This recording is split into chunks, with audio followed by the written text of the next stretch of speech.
ကျွန်တော်ဒီနေ့မနက်ခင်းနိုးတဲ့အချိန်ကျတော့ငယ်ငယ်တော့အိမ်ကဖေနဲ့လက်ဖေးဆိုင်လိုက်သွားတဲ့ memory လေးကိုအမှတ်ရနေရပါတော့။လက်ဖေးဆိုင်လိုက်သွားတာအများနဲ့လက်ဖေးရင်နဲ့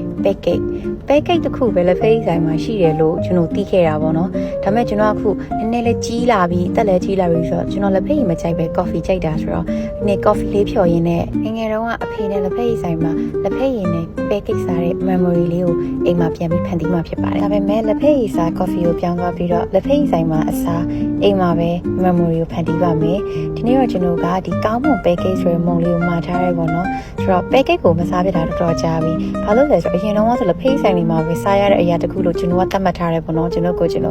ဒီ package ကိုဝယ်ခဲ့ပြီးတော့အခုဖွင့်ကြည့်လိုက်တဲ့အချိန်မှာငယ်ငယ်တုန်းက childhood memories တွေအပြည့်ပြန်ရောက်လာတယ် package သားလေးရောပြီးတော့ဒီ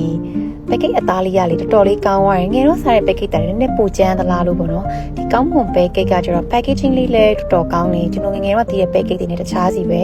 ပြီးရင်သူက size ကလည်း size စားတယ်ပေါ့နော်ခုနကတော့ဆိုအသေး size တွေဒါလေးဆိုအကြီး size လေးကောင်းမွန် package လေးရလေအရင်စားကောင်းတာပဲကျွန်တော်ရဲ့ memory တွေအကုန်လုံးပြန်ဝင်လာတယ်ပြီး package ကိုစားရင်ဒီလိုမျိုးခွဲပြီးစားတတ်တဲ့သူတွေရောကျွန်တော်လိုမျိုးရှိကြလားယင်